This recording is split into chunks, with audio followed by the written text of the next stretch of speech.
She right there. Hold that rock up, baby. Yeah. Yes, Normani is in her engagement era, and this feel-good story is just proof that we truly are the company that we keep. Hello, everyone. Chloe here, and welcome back to my soft power platform, and welcome back to my channel. And if you are a new subscriber to our feminine community, then hello and hi and welcome. So, of course, right off rip, a huge congratulations are in order for Normani, 28, and her NFL fiance DK Metcalf, 27, who are engaged to be married. And knowing what Normani's parents have gone through with cancer, her mom was diagnosed with breast cancer twice, and her dad had prostate cancer.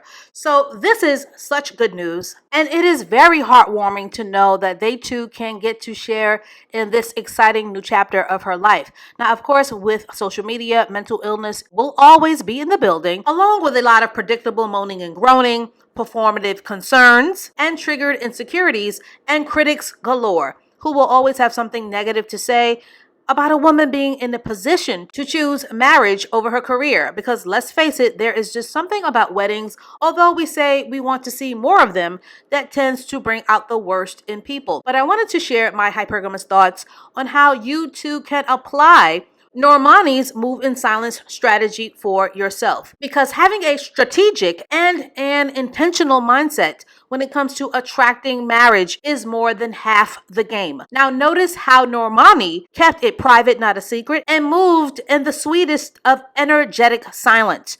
No paparazzi pics, no sharing of intimate relationship details, no premature announcements, no doing too much Instagram posts, no getting with a directionless deadbeat, no out of wedlock kids, no clout chasing sponsorships, and no back and forth messy boots or chaotic melodrama, because the ultimate feminine strategy to employ will always be to social climb, to get away from the bottom shelf dating pool and to date up quietly.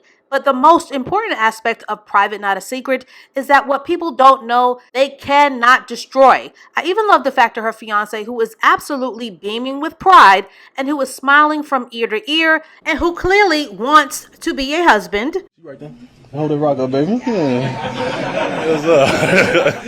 Yes, Where did you propose? Did you propose back in Seattle here? No, her and her my family and her family was in Houston. It was my sister's spring break, and just thought about getting the whole family together just for a big kumbaya and joining our families, with the ring. I even like the fact that he announced that he was marrying her while signing his 5-year, $150 million NFL contract with the Steelers, which is grown man behavior. And clearly, Mr. Russell Wilson has served as a positive influence on DK as well. And for Normani, this is such a hypergamous flex for a beautiful black woman who is mixed with black. And one of the most powerful takeaways from this engagement story is that turns out Normani was being encouraged and mentored by the Sierra Princess Matchmaker Wilson, a hypergamous queen, mother, and wife who is actually living a very thriving hypergamous life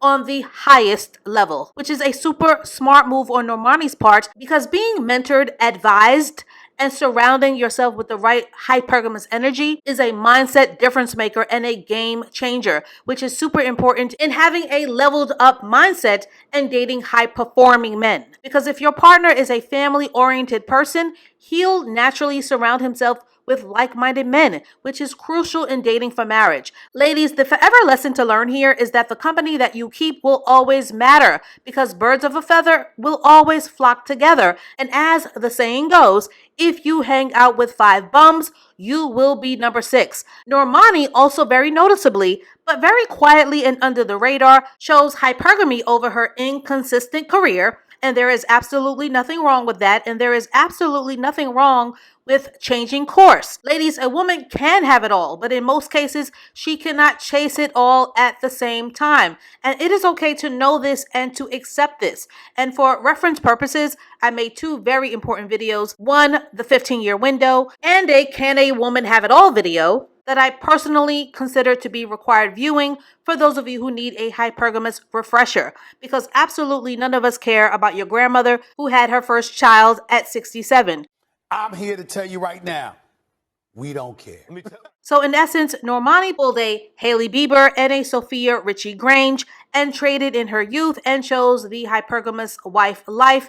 And I am not mad at all, because if your goal is hypergamy in a family, and this may not be a popular opinion, but you can go argue with your cavities, but I highly suggest that women who want hypergamy to especially set this as an intention after the age of 25, as self-made high-performing men are typically not interested in career first women and all of the exhausting baggage that comes with running a business or being a boss and putting your career over everything. Now, I know that those of you who love to tussle are going to go looking high and low for rando examples of the opposite, but as a rule, when starting out a family, women who put their careers before marriage will normally struggle with attracting and sustaining hypergamous relationships, and this has been well documented over and over and over again.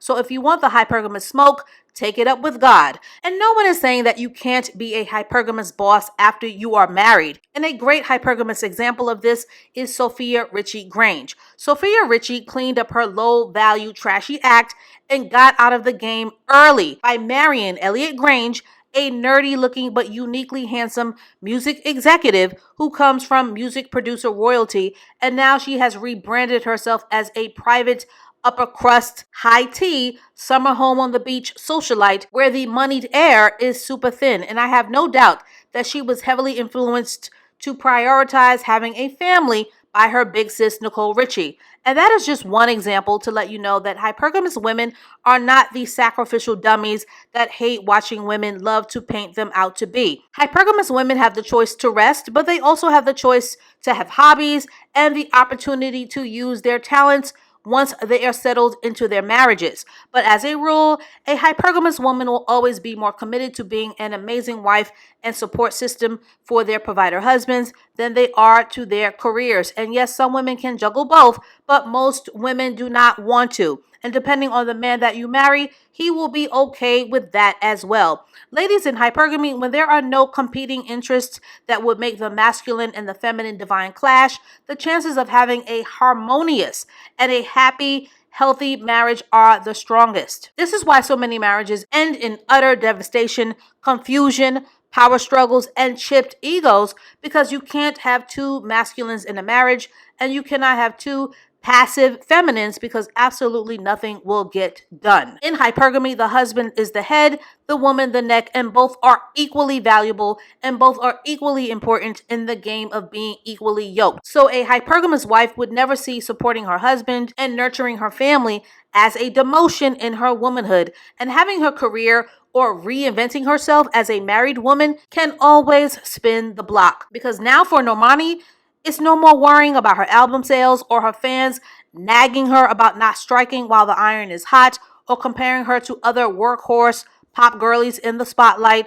So 3 cheers for Normani for moving in silence. Normani is going to be the prettiest bride ever, and shout out to her for being a shining example of minding the hypergamous business that pays you. So to keep this conversation going, should a woman focus on having a family, or should she focus on her career first? Is it too much pressure to even think about? And have your views on this topic changed or evolved since watching this channel? And as always, I thank you for watching, for sharing, and for subscribing to The New Feminine.